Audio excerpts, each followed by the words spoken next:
Winter arrived with harsh cold, without any warning. Outside, the biting winds, like sharp blades, cut across the desolate, barren hills. Here, the temperature drops to minus 30 degrees Celsius, a horrifying cold.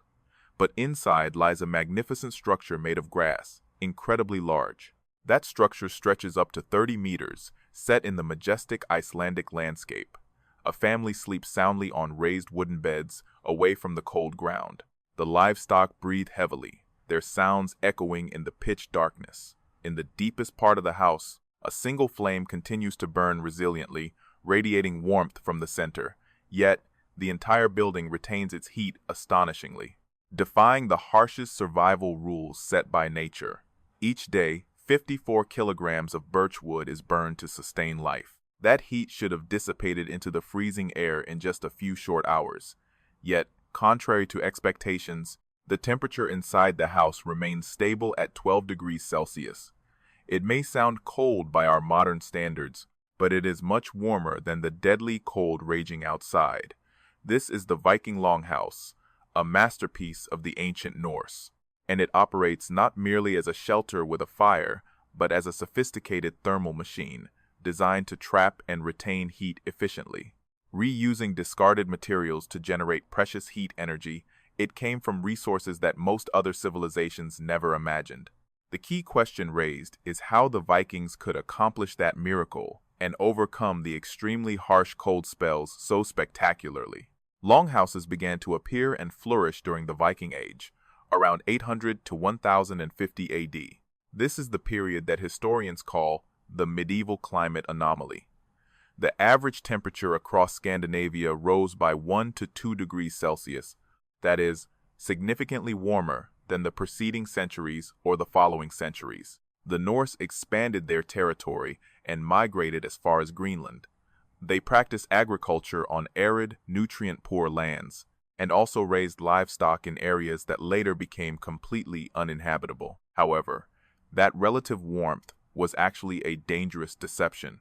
Cold air attacks still caused temperatures to drop to minus 30 degrees Celsius, and the longhouses were ingeniously designed not to cope with average weather conditions, but to withstand the most terrible, worst winter nights. Nights so freezing that livestock left outside died en masse from cold, and the rigid frozen food stocks in later centuries, when the climate began to change and the Little Ice Age officially began. A temperature drop of just 1 to 2 degrees Celsius was enough to collapse the entire system. The settlements in Greenland collapsed one after another. The heat machine operated at maximum efficiency, and it operated at full capacity from start to finish.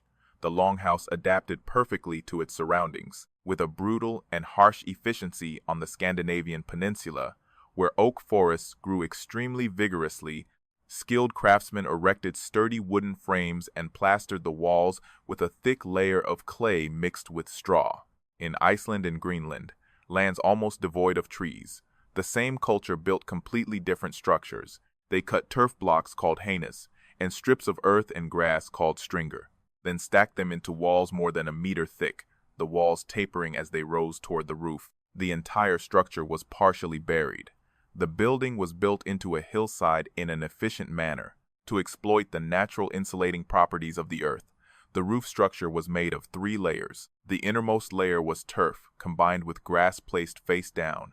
In the middle was a layer of compacted earth. The outermost layer consisted of turf and grass placed face up. Beneath the grass layer, they placed branches to protect the wooden beams from rotting. This created a building with an extremely large thermal mass, dense and heavy materials, capable of absorbing heat slowly and releasing heat to the environment even more slowly, helping maintain a stable temperature inside the building, resisting the harsh temperature fluctuations from outside. However, that was not a technological step backward. As people often think, grass and earth proved superior to wood in one very important aspect. They can prevent heat loss to the outside in areas where fuel becomes scarce, and forests disappeared after the initial settlement period. Minimizing heat loss played a crucial role. It's not simply about generating more heat for the living space if you cannot maintain your fuel source. You must make heat loss nearly impossible. Inside, This structure is designed with a three-aisle open layout. There are 2 rows of sturdy wooden columns running the entire length of the building. They support the massive roof above. The floor is made of solid rammed earth.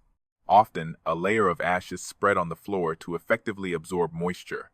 Along the walls between the rows of columns, wooden platforms are designed raised above the floor, extending and widening the entire length of the interior space. These platforms are half a meter above the floor and can be up to 1.5 meters above the ground.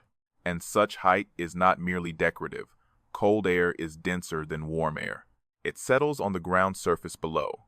These wooden platforms lift the inhabitants up from the ground, bringing them into a warmer layer of air above, creating a distinct microclimate within the vast overall structure. Actual archaeological experiments have been conducted inside faithfully reconstructed longhouses, and they clearly confirmed that the temperature difference between the floor and various raised platform areas was large enough to play a key role in determining survival. Remarkably, these longhouses had no windows at all. Any openings in the walls would cause significant heat loss. Therefore, the Norse sealed the outer shell almost completely. The only source of light and air circulation came from strategically designed vents near the roof peak called vindaga, roughly translated as wind eye in Old Norse, and it is the origin of the modern English word window. These openings were not transparent glass panes, as many mistakenly believe. Instead, they were deliberately created gaps to let smoke escape, while minimizing the entry of cold air from outside. The heavy hot air from the central fire rose straight to the ceiling, gradually accumulating and forming a dense layer near the roof. Just below that smoky area, the air was much cooler, yet still provided enough oxygen to breathe.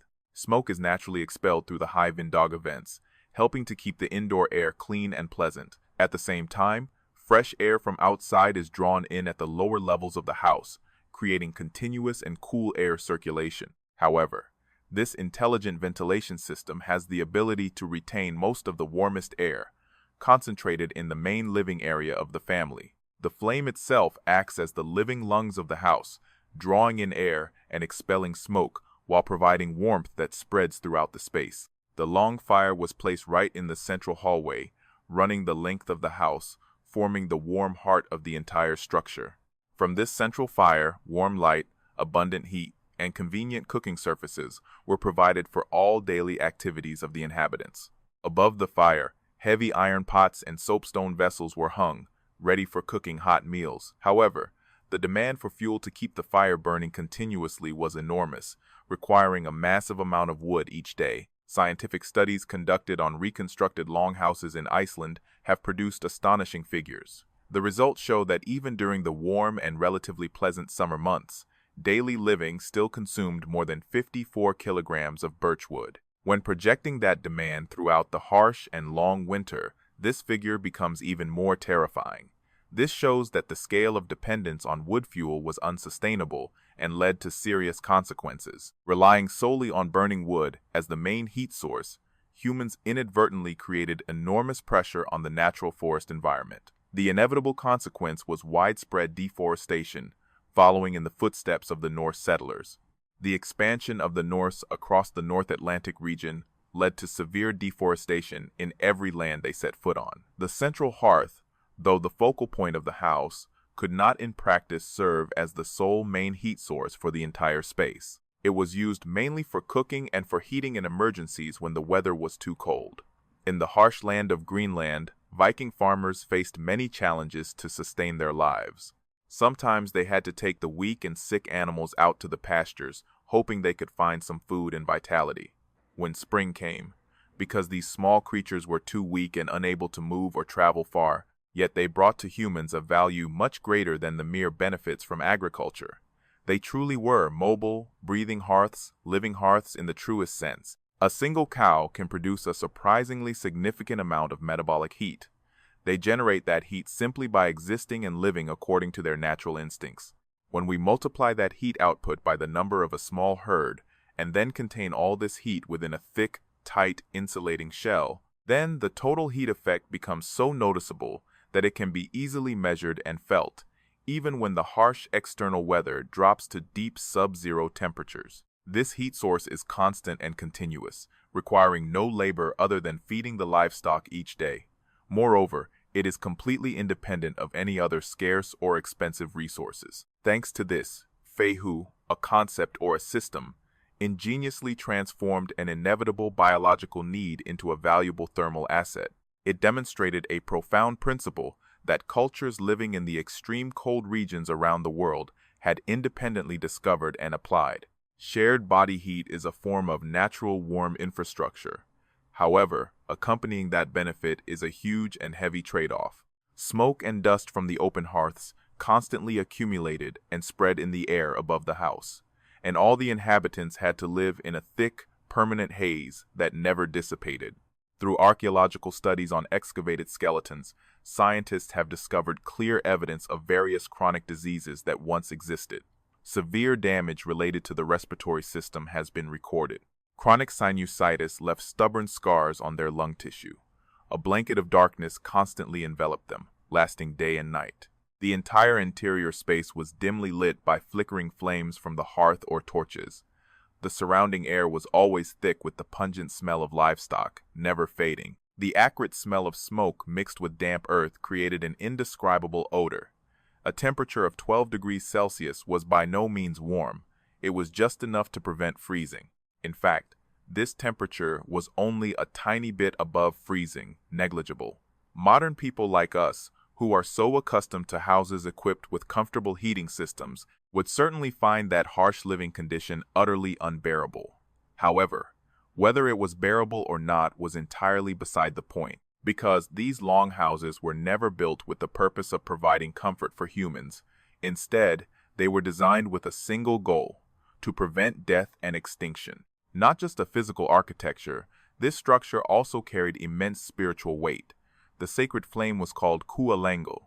It had a close connection with the cosmology of the ancient Norse. It was the place where the entire universe was born from a primordial, chaotic, and powerful collision. Fire and ice, two opposing elements in ancient architecture. The family hearth carried a deep, symbolic meaning, imposing order to fight against the surrounding chaos. The controlled fire to push back the icy space.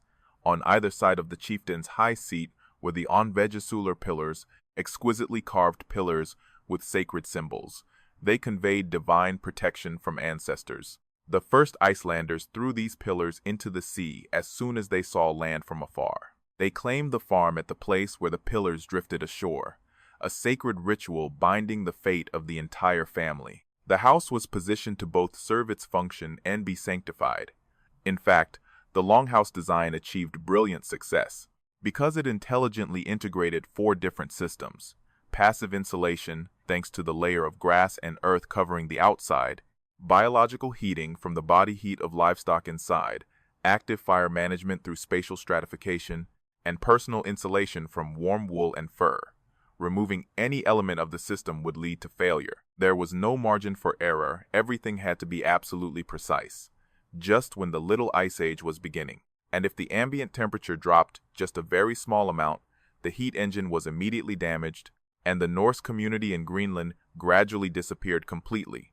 Yet throughout many centuries, the longhouse persistently continued to function.